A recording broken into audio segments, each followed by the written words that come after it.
A gas heater raises temperature of 1 kg of water by 30 degrees centigrade in 10 minutes. How long it will take the same heater to raise the 3 kg of oil through the same temperature rise if the specific heat of the water is इतना. चलो, तो delta Q जो होता है वो तो यही ms delta T ही है. तो ये हीट कितना दे देता है, 10 मिनट में कितनी हीट दे देता है, ये अपने को पता करना है. तो भाई पहले तो जो भी टोटल हीट आ रही है वो आ गया है. इसका मास कितना है पानी का, 1 kg है, तो 10 पावर 3 ग्राम में कन्वर्ट कर दिया मैंने उसको, है ना.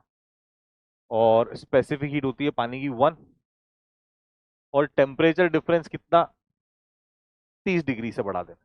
चलिए,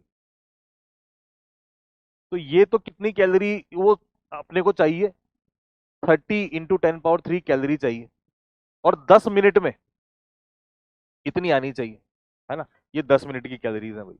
तो मैं ये बोल सकता हूं कि delta Q upon delta T जो आया वो आ गया 30 × 10 पावर 3 कैलोरी अपॉन, ऐसा लिख दूं, है ना. ये तो हो गई मेरे पास किसके लिए बात, पानी के लिए या हीटर के लिए बात. अब ये सेम हीटर जो है गर्म तो यही कर रहा है, तो इसके लिए delta Q upon delta T तो कांस्टेंट ही है ना. तो अब delta Q upon delta T जो आ रहा है उसके लिए ऑयल के लिए वो आ गया mass of oil. Mass of oil कितना है, 3 kg है. तो 3 × 10 पावर 3.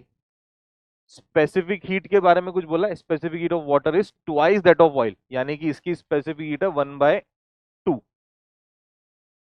और सेम टेम्परेचर राइज करवाना है, तो राइज ऑफ टेम्परेचर भी कितना है, 30 ही है.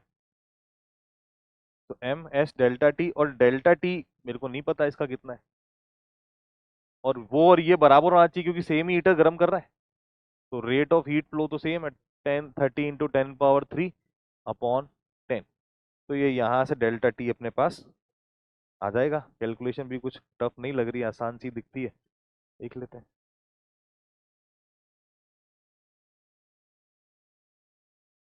तो डेल्टा टी आ जाना चाहिए 5 × 3 15 मिनट, है ना.